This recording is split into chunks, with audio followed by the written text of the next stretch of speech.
दिमाग ठंडा रहेगा, पेट नरम रहेगा और हाथ पैर में बिल्कुल भी दर्द नहीं होगा। शरीर से जड़ता निकल जाएगी। बस इस एक प्राचीन रहस्य को अपनी जिंदगी में अपनाना होगा। तो वह ऐसा कौन सा रहस्य है, वही हम आज के इस वीडियो में कहानियों के माध्यम से जानेंगे। तो बिना देर किए चलिए उन कहानियों की शुरुआत करते हैं। पहली कहानी, स्वयं पर विश्वास रखे। जीवन उतार और चढ़ाव से भरा हुआ है। जीवन में परिश्रम तो हर कोई करता है, लेकिन सफलता जरूरी नहीं कि हर एक व्यक्ति को मिल जाए।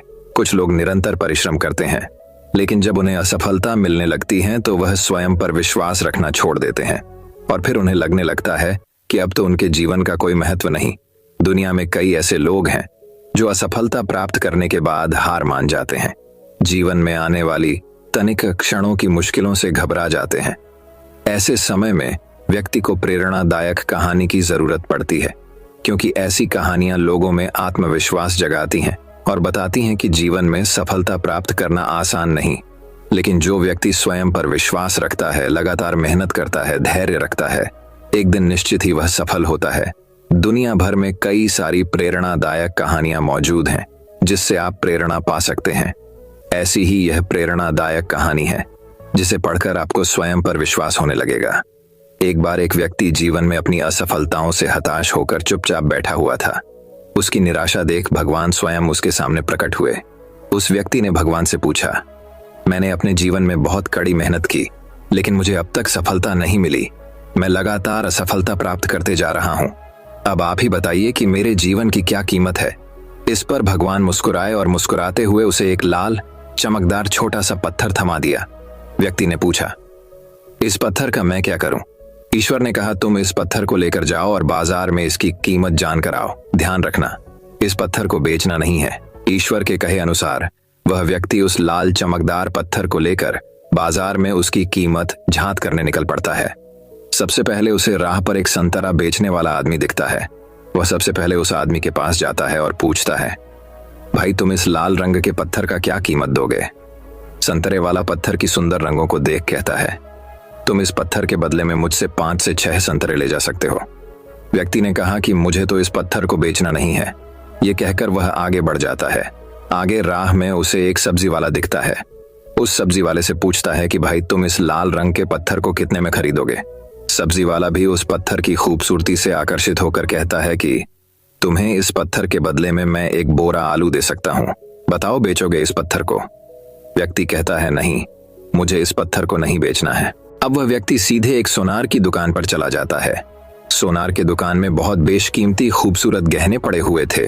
वह व्यक्ति अब उस सोनार को पत्थर दिखाते हुए पूछता है कि इस पत्थर की कीमत क्या लगाओगे? सोनार बहुत ध्यान से उस पत्थर को देखता है। अंत में वह कहता है कि इस पत्थर के बदले में मैं तुम्हें 1 करोड़ रुपए दे सकता हूं।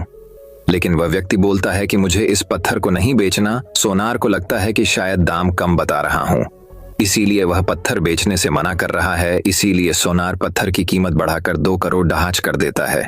लेकिन वह व्यक्ति तब भी यही कहता है कि मैं इस पत्थर को तो बेच ही नहीं सकता। सोनार के दुकान से निकलकर वह व्यक्ति अब हीरे की दुकान में घुसता है, जहां पर बहुत बेशकीमती रत्न पड़े हुए थे। व्यक्ति हीरे के दुकानदार को पत्थर दिखाते हुए इसकी कीमत पूछता है। हीरे का व्यापारी लगभग 10 मिनट तक पत्थर को बहुत ही बारीकता से जांच करता है और अंत में वह एक मलमल के कपड़े पर उस पत्थर को रखकर उसके सामने अपना सिर टेक लेता है। व्यक्ति पूछता है कि इसकी कीमत कितनी है? तब हीरे का व्यापारी कहता है, अरे भाई, तुम्हें यह कहां से मिला? यह तो दुनिया का एक अनमोल रत्न है, जिसे तो दुनिया की पूरी दौलत लगा दो तब भी खरीदा नहीं जा सकता।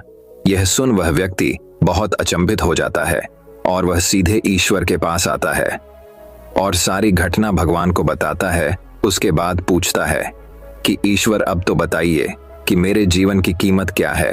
तब ईश्वर कहते हैं कि संतरे वाले, सब्जी वाले, सोनार वाले और हीरे वाले, सभी ने तो तुम्हें तुम्हारे जीवन की कीमत बता दी है। व्यक्ति कहता है, मैं समझा नहीं। तब ईश्वर उसे विस्तार पूर्वक समझाते हुए कहते हैं कि तुम किसी के लिए पत्थर के टुकड़े के समान हो तो किसी के लिए अनमोल रत्न। जिस तरह सबने अपनी अलग अलग जानकारी के हिसाब से इस पत्थर की कीमत बताई, लेकिन उस हीरे के व्यापारी ने इस पत्थर की असली पहचान कर ली। ठीक उसी तरह इस दुनिया में तुम कई लोगों के लिए एक मामूली इंसान हो, भले ही तुम में कितना भी हुनर क्यों ना हो। लेकिन वक्त के साथ यह हुनर जरूर निखर कर आता है। तुम्हें बस परिश्रम और धैर्य की जरूरत है। तो दोस्तों, इस कहानी से हमें यही सीख मिलती है कि हर मनुष्य को खुद पर विश्वास रखना चाहिए। यदि व्यक्ति को खुद पर विश्वास नहीं तो उसके जीवन की कीमत कुछ भी नहीं, क्योंकि जिसे खुद पर विश्वास होता है और जो परिश्रम करता है वह तो एक दिन हीरे के व्यापारी की तरह उसकी कीमत लोगों को समझ आने लगती है। तो दोस्तों, अब चलिए हमारे दूसरे कहानी की शुरुआत करते हैं। दूसरी कहानी, इंतजार का फल। सब्र का फल मीठा होता है। आपने इस मुहावरे को जरूर सुना होगा।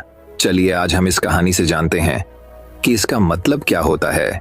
इस कहानी में बताया गया है कि तारों को कैसे ईर्ष्या का भाव उत्पन्न होता है और श्री नारद मुनि उनको कैसे इस मुहावरे का अर्थ समझाते हैं। यह अत्यधिक सुंदर और प्रेरणादायक कहानी है। आप इसे पूरा जरूर सुने। जब सूरज अस्त हो रहा होता है तब हल्की हल्की संध्या उत्पन्न होती है और चारों तरफ शांत वातावरण जैसा एक अंधेरा सा छा जाता है। सभी जीव जंतु, पशु पक्षी अपने निवास स्थान को जाने लगते हैं और हल्की हल्की हवा चलने लगती है। हम जब आसमान की ओर देखते हैं तो सूर्य अस्त होता रहता है। तभी आसमान में तारे टिमटिमाने लगते हैं। कुछ तारे अत्यधिक चमकीले होते हैं परंतु कुछ कम चमकीले होते हैं।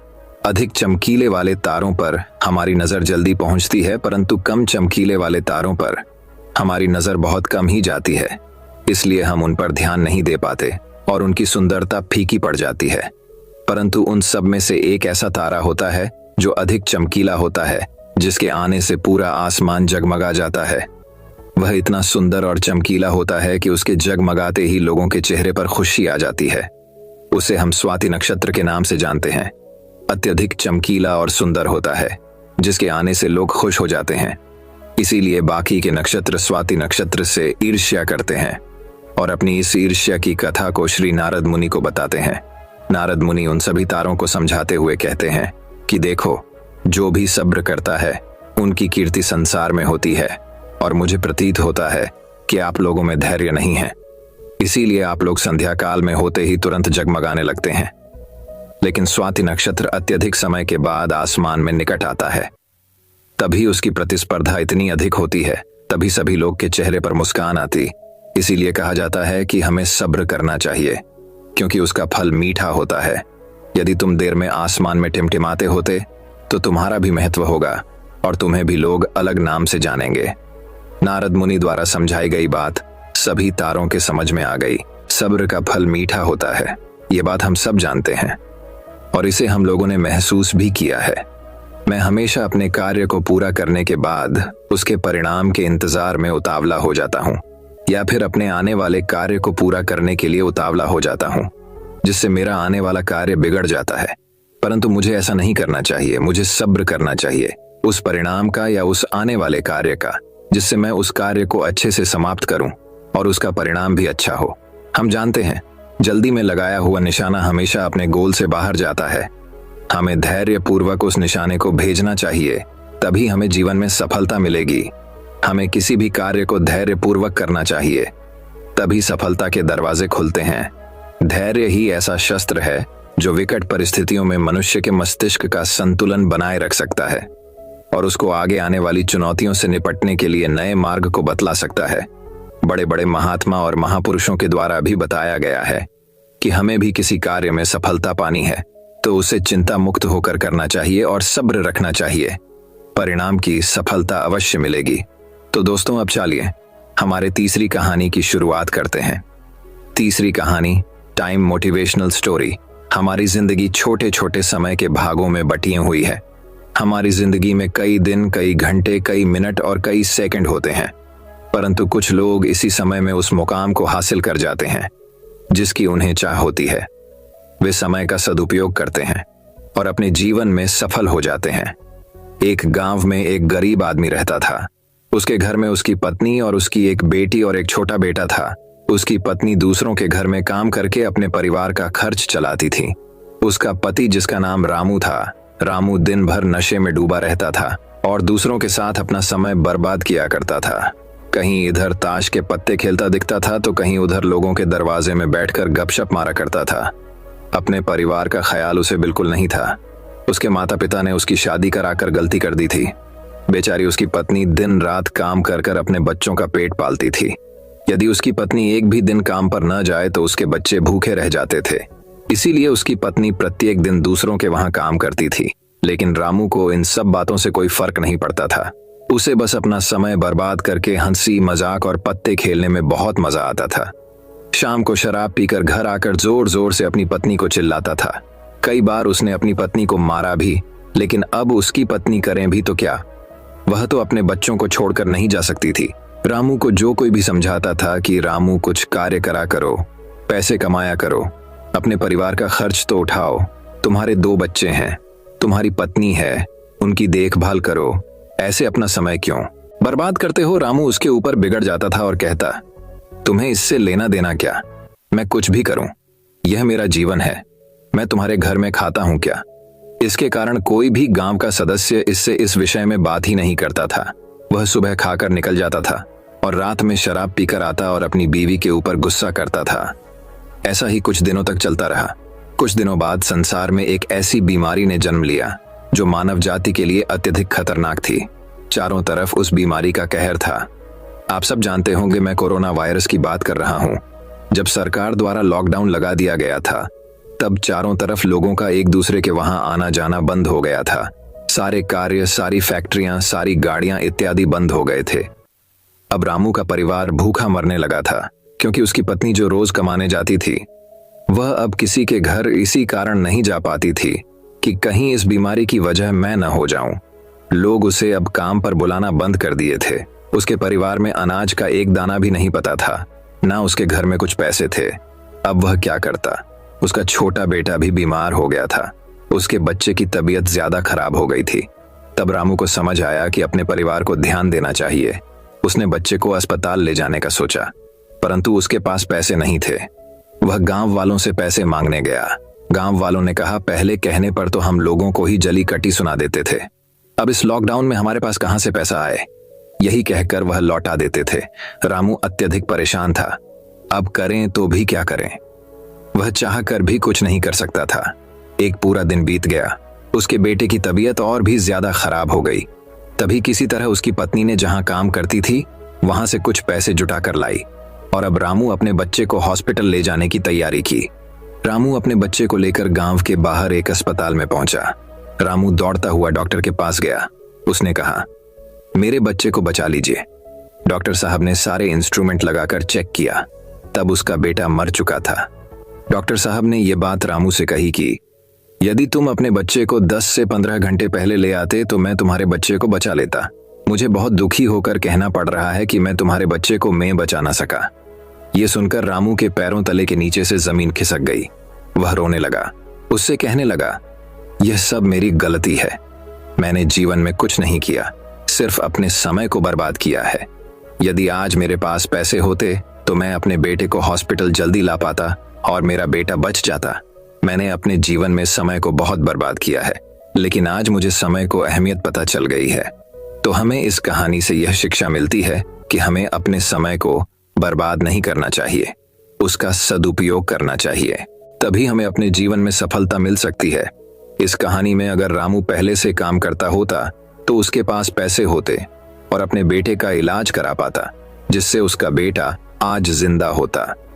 मित्रों, हमें हमेशा अपने समय का सदुपयोग करना चाहिए। तो दोस्तों, अब चाली हमारे चौथी कहानी की शुरुआत करते हैं। चौथी कहानी वृद्ध महिला जोधपुर की एक चर्चित दुकान पर लस्सी का ऑर्डर देकर हम सब दोस्त यार आराम से बैठकर एक दूसरे की खिंचाई और हंसी मजाक में लगे ही थे कि एक लगभग 75 से 80 वर्ष की बुजुर्ग महिला पैसे मांगते हुए मेरे सामने अपने हाथ फैलाकर खड़ी हो गई। उनकी कमर झुकी हुई थी, चेहरे की झुर्रियों में भूख तैर रही थी, नेत्र भीतर को धंसे हुए किंतु सजल थे। उनको देखकर मन में न जाने क्या आया कि मैंने अपनी जेब से सिक्के निकालने के लिए डाला हुआ हाथ वापस खींचते हुए उनसे पूछ लिया, दादी जी लस्सी पियेंगे? मेरी इस बात पर दादी कम अचंभित हुई और मेरे मित्र अधिक, क्योंकि अगर मैं उनको पैसे देता तो बस 5-10 रुपए ही देता, लेकिन लस्सी तो 30 रुपए की एक है। इसलिए लस्सी पिलाने से मेरे गरीब हो जाने की और उस बूढ़ी दादी के द्वारा मुझे ठग कर अमीर हो जाने की संभावना बहुत कम बढ़ गई थी। दादी ने सकुचाते हुए हामी भरी और अपने पास जो मांग कर जमा किए हुए 66 रुपए थे वो अपने कांपते हाथों से मेरी ओर बढ़ाए मुझे कुछ समझ नहीं आया तो मैंने उनसे पूछा, ये किस लिए? इनको मिलाकर मेरी लस्सी के पैसे चुका देना बाबूजी। भावुक तो मैं उनको देखकर ही हो गया था, रही बची कसर उनकी। इस बात ने पूरी कर दी। एकाएक मेरी आंखें छलछला आईं और भर भर आए हुए गले से मैंने दुकान वाले से एक लस्सी बढ़ाने को कहा। उसने अपने पैसे वापस मुट्ठी में बंद कर लिए और पास ही जमीन पर बैठ गई। अब मुझे अपनी लाचारी का अनुभव हुआ, क्योंकि मैं वहां पर मौजूद दुकानदार, अपने दोस्तों और कई अन्य ग्राहकों की वजह से उनको कुर्सी पर बैठने के लिए नहीं कह सका। डर था कि कहीं कोई टोक ना दे, कहीं किसी को एक भीख मांगने वाली बूढ़ी महिला के उनके बराबर में बिठाए जाने पर आपत्ति न हो जाए। लेकिन वो कुर्सी जिस पर मैं बैठा था मुझे काट रही थी। लस्सी कुल्हड़ों में भरकर हम सब मित्रों और बूढ़ी दादी के हाथों में आते ही मैं अपना कुल्हड़ पकड़कर दादी के पास ही जमीन पर बैठ गया, क्योंकि ऐसा करने के लिए तो मैं स्वतंत्र था, इससे किसी को आपत्ति नहीं हो सकती थी। हाँ, मेरे दोस्तों ने मुझे एक पल को घूरा, लेकिन वो कुछ कहते उससे पहले ही दुकान के मालिक ने आगे बढ़कर दादी को उठाकर कुर्सी पर बैठा दिया और मेरी ओर मुस्कुराते हुए हाथ जोड़कर कहा, ऊपर बैठ जाइए साहब, मेरे यहाँ ग्राहक तो बहुत आते हैं, किंतु इंसान कभी कभार ही आता है। अब सबके हाथों में लस्सी के कुल्हड़ और होठों पर सहज मुस्कुराहट थी। बस एक वो दादी ही थी जिनकी आंखों में तृप्ति के आंसू, होठों पर मलाई के कुछ अंश और दिल में सैकड़ों दुआएं थी। न जाने क्यों जब कभी हमें 10 से 20 रुपए किसी भूखे गरीब को देने या उस पर खर्च करने होते हैं तो वो हमें बहुत ज्यादा लगते हैं। लेकिन सोचिए कि क्या वो चंद रुपए किसी के मन को तृप्त करने से अधिक कीमती है। जब कभी अवसर मिले ऐसे दयापूर्ण और करुणामय काम करते रहें, भले ही कोई आपका साथ दे या ना दे। तो दोस्तों, अब चलिए हमारे 5वीं कहानी की शुरुआत करते हैं। 5वीं कहानी, आप दूसरों को क्या दे रहे हैं। एक किसान हमेशा एक बेकरी वाले को 1 पौंड मक्खन बेचा करता था।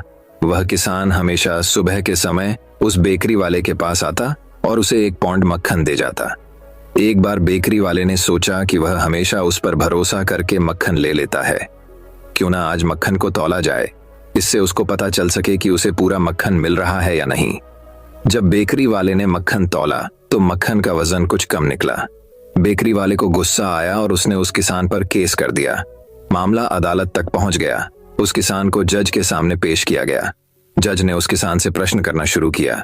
जज ने पूछा कि वह उस मक्खन को तौलने के लिए बाट का प्रयोग करता है क्या। किसान ने जवाब दिया, मेरे पास तौलने के लिए बाट तो नहीं है, फिर भी मक्खन तौल लेता हूँ। जज हैरानी से पूछता है, बिना बाट के तुम मक्खन कैसे तौलते हो। इस जवाब किसान ने दिया कि वह लंबे समय से इस बेकरी वाले से 1 पौंड ब्रेड का लोफ खरीदता है। हमेशा ये बेकरी वाला उसे देकर जाता है और मैं उतने ही वजन का उसे मक्खन तौल कर दे आता हूँ किसान का। यह जवाब सुनकर बेकरी वाला हक्का बक्का रह गया। शिक्षा, इस बेकरी वाले की तरह ही हम भी अपने जीवन में वो ही पाते हैं जो हम दूसरों के देते हैं। एक बार आप सोचिए, आप दूसरों को क्या दे रहे हैं, धोखा, दुख, ईमानदारी, झूठ या फिर वफा। तो दोस्तों, अब चलिए हमारे 6ठी कहानी की शुरुआत करते हैं। 6ठी कहानी, हर व्यक्ति का महत्व। एक बार एक विद्यालय में परीक्षा चल रही थी। सभी बच्चे अपनी तरफ से पूरी तैयारी करके आए थे। कक्षा का सबसे ज्यादा पढ़ने वाला और होशियार लड़का अपने पेपर की तैयारी को लेकर पूरी तरह से आश्वस्त था।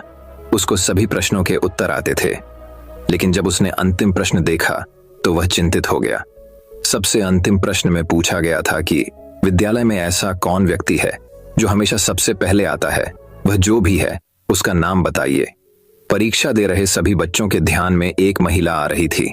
वही महिला जो सबसे पहले स्कूल में आकर स्कूल की साफ सफाई करती।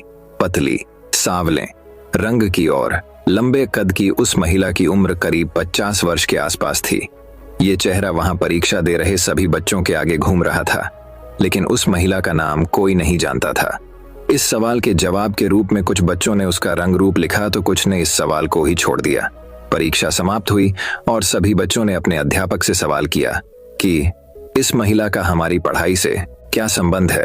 इस सवाल का अध्यापक जी ने बहुत ही सुंदर जवाब दिया। ये सवाल हमने इसलिए पूछा था कि आपको यह एहसास हो जाए कि आपके आसपास ऐसे कई लोग हैं जो महत्वपूर्ण कामों में लगे हुए हैं और आप उन्हें जानते तक नहीं। इसका मतलब आप जागरूक नहीं हैं। शिक्षा, हमारे आसपास की हर चीज व्यक्ति का विशेष महत्व होता है, वह खास होता है। किसी को भी नजरअंदाज नहीं करें। तो दोस्तों, अब चाले हमारे 7वीं कहानी की शुरुआत करते हैं। 7वीं कहानी, अपना हुनर कभी नहीं भूलें। एक बार एक राजा था, उसके राज्य में सभी अच्छे से चल रहा था। उस राजा ने अपने सैनिकों को बढ़ाने के लिए बहुत मेहनत की थी। तलवारबाजी, खेलकूद और शासन कला, ये गुण तो सभी राजाओं में होते ही है, लेकिन इस राजा को इसके अलावा एक और भी शौक था। वह था कालीन बुनना। ये गुण हर किसी राजाओं में नहीं मिलता।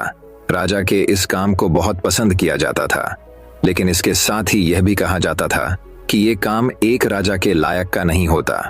एक बार की बात है, जब वह राजा अपने सैनिकों के साथ जंगल में शिकार के लिए गया। वहां पर अचानक वह अपने सैनिकों से बिछड़ गया।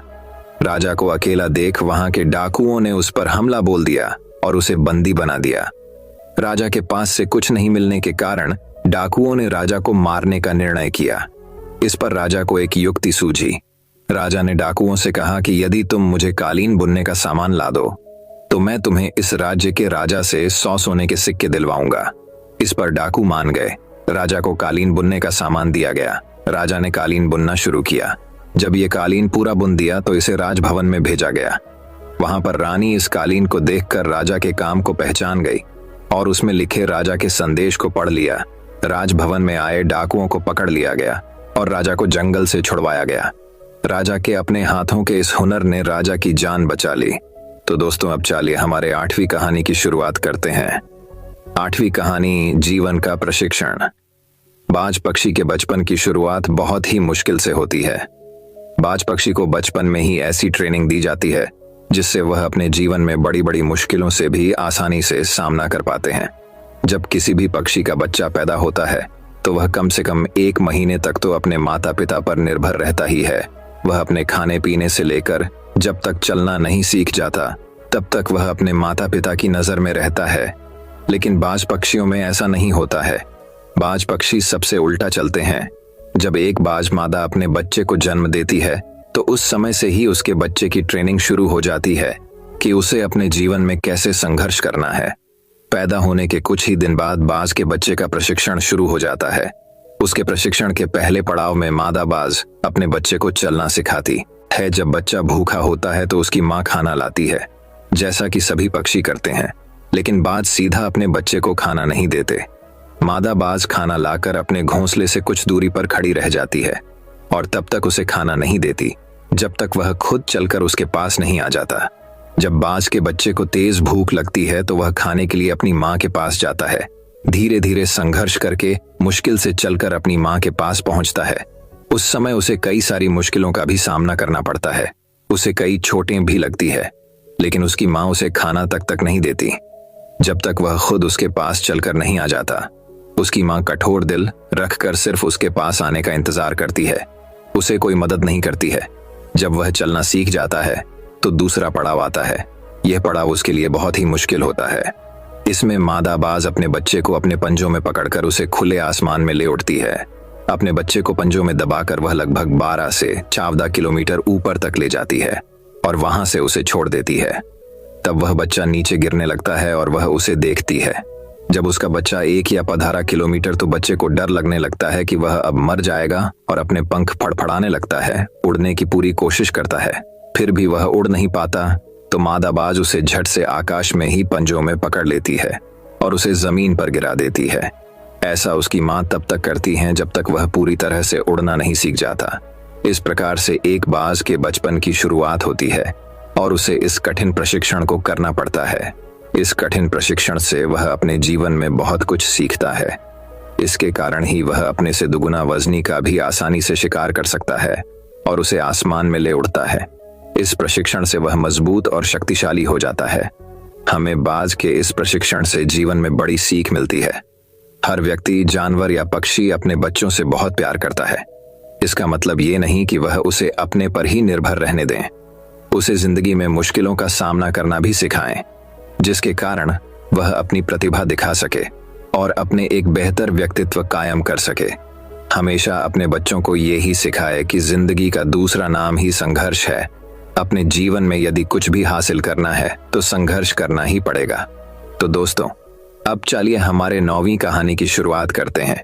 9वीं कहानी सफलता रिश्तों से मिलती है। हमारे जीवन में हमें अपने माता पिता बहुत काम करने से रोकते हैं कि तुम ये नहीं करोगे, तुम वहां पर नहीं जाओगे, तुम्हें ये ही करना पड़ेगा। हमें कई काम करने से रोकते हैं। क्या आपको लगता है कि वो हमें रोक कर गलत कर रहे हैं? क्या इनके रोकने से हम सफल नहीं हो रहे हैं? यदि आप यह सोचते हैं तो आपको यह प्रेरणादायक कहानी जरूर सुननी चाहिए। एक बार एक व्यक्ति और उसका बेटा दोनों अपने घर की छत पर पतंग उड़ा रहे थे। पतंग बहुत ही ऊंची उड़ रही थी, वो बादलों को छू रही थी। तब उसका बेटा उस व्यक्ति से कहता है कि पापा, ये पतंग इस डोर से बंधी हुई है, जिस कारण और ऊंची नहीं जा रही है। इस डोर को तोड़ दियाच देना चाहिए। बेटे की ये बात सुनकर उसका पिता उसके कहने पर वो डोर तोड़ देता है। उसका बेटा बहुत खुश होता है। वह पतंग टूट जाने से बहुत ऊंचाई पर पहुंच जाती है, लेकिन फिर कुछ समय बाद वह कहीं दूर जाकर खुद ही नीचे गिर जाती है। ये देख उस व्यक्ति का बेटा उदास हो जाता है। फिर वह व्यक्ति उसे कहता है कि अक्सर हमें लगता है कि हम जिस ऊंचाइयों पर है उस ऊंचाई से और भी ऊपर जाने से कुछ चीजें हमें रोक रही हैं, जैसे हमारा अनुशासन, रिश्ते, माता पिता और परिवार।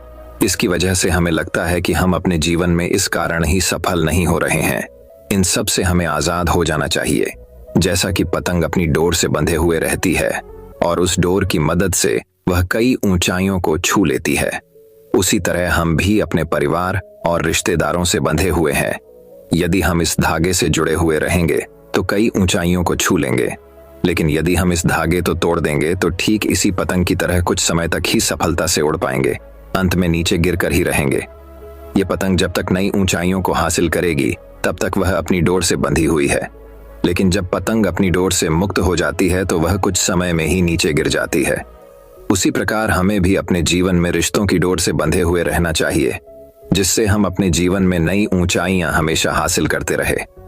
तो दोस्तों, अब चलिए हमारे 10वीं कहानी की शुरुआत करते हैं। 10वीं कहानी दोस्तों बात बहुत समय पहले की है। विशाल नगर राज्य का राजा शिकार करने का बहुत ही शौकीन था। एक दिन वह राजा अपने सरदार और कुछ सैनिकों के साथ शिकार के लिए जंगल की ओर निकला। वह काफी दूर तक शिकार की खोज में चले गए। ज्यादा दूर तक चलने से सभी को प्यास लगने लगी। सभी ने जंगल में पानी खोजना शुरू किया। फिर एक सैनिक को रास्ते पर एक कुआं दिखाई दिया। सैनिक ने राजा को यह बताया कि वहां पर एक कुआं है जहां से हम अपनी प्यास को शांत कर सकते हैं। राजा ने उस सैनिक को आदेश दिया कि वहां से उसके लिए पानी लाएं। सैनिक राजा के आदेश की पालना करते हुए उस कुएं के पास गया। वहां पर सैनिक ने देखा कि एक नेत्रहीन वृद्ध व्यक्ति रास्ते से जाने वाले लोगों की जल सेवा कर रहा है। सैनिक उस नेत्रहीन वृद्ध व्यक्ति के पास गया और बोला, "ऐ पनिहारे, एक लोटा पानी दे, हमें कहीं आगे जाना है।" यह सुनकर उस वृद्ध व्यक्ति ने जवाब दिया, "यहां से चला जा मूर्ख, मैं ऐसे लोगों को पानी नहीं पिलाता।" यह सुनकर सैनिक तुरंत वहां से चला गया। ये बात सैनिक ने राजा के सरदार को जाकर बताई। फिर सरदार उस नेत्रहीन वृद्ध व्यक्ति के पास गया और कहा, "ऐ बूढ़े, हमें प्यास लगी है, एक लोटा पानी दे।" ये सुनकर उसने नेत्रहीन वृद्ध व्यक्ति ने फिर पानी पिलाने से मना कर दिया। राजा की प्यास बढ़ती ही जा रही थी। राजा ने अपने सरदार से पानी के बारे में पूछा तो सरदार ने राजा से कहा कि उस कुएं पर एक नेत्रहीन व्यक्ति है जो पानी पीने से मना कर रहा है। ये सुनकर राजा अपने सैनिक और सरदार के साथ उस नेत्रहीन वृद्ध व्यक्ति के पास जाता है और उस वृद्ध व्यक्ति से कहता है, "बाबा जी, हमें बहुत प्यास लगी है, गला सूखा जा रहा है। यदि आप थोड़ा पानी पिला देंगे तो आपकी बहुत बड़ी कृपा होगी।" ये सुनकर उस नेत्रहीन व्यक्ति ने राजा से कहा, "आप बैठिए, मैं आपको अभी जल पिलाता हूं।" फिर उस वृद्ध व्यक्ति ने सम्मानपूर्वक राजा को बैठाया और पानी पिलाया। पानी पीने के बाद राजा ने उस वृद्ध व्यक्ति से पूछा कि आपको कैसे पता चला कि यह सैनिक वह सरदार है और राजा मैं हूं? तो इसका जवाब उस वृद्ध व्यक्ति ने बहुत ही अच्छे शब्दों में दिया। वृद्ध व्यक्ति ने कहा, "इंसान की पहचान करने के लिए आंखों की जरूरत नहीं होती, उसकी वाणी ही उसकी असली पहचान होती है।" ये सुनकर वहां पर मौजूद सरदार व उस सैनिक को शर्म महसूस हुई। दोस्तों, ये कहानी हमें ये शिक्षा प्रदान करती है कि यदि हमारे पास अच्छी वाणी और बोलने का तरीका होगा तो हम अपने जीवन में वो सब हासिल कर सकते हैं जो हम चाहते हैं। दोस्तों, मैं उम्मीद करता हूँ कि यह कहानी सुनने से आपके जीवन में अच्छे बदलाव आए होंगे। आपको इस वीडियो से क्या सीखने मिला, ये कमेंट करके जरूर बताइए और अपने परिवार, दोस्तों या आपके करीबी इंसान के साथ ये कहानी शेयर करके उन्हें भी इस ज्ञान से परिचित करवाए। बाकी अगर आपको यह वीडियो दिल से अच्छी लगी हो तभी इस वीडियो को लाइक कर देना, और आपने अब तक इस चैनल को सब्सक्राइब ना किया हो तो चैनल को सब्सक्राइब भी जरूर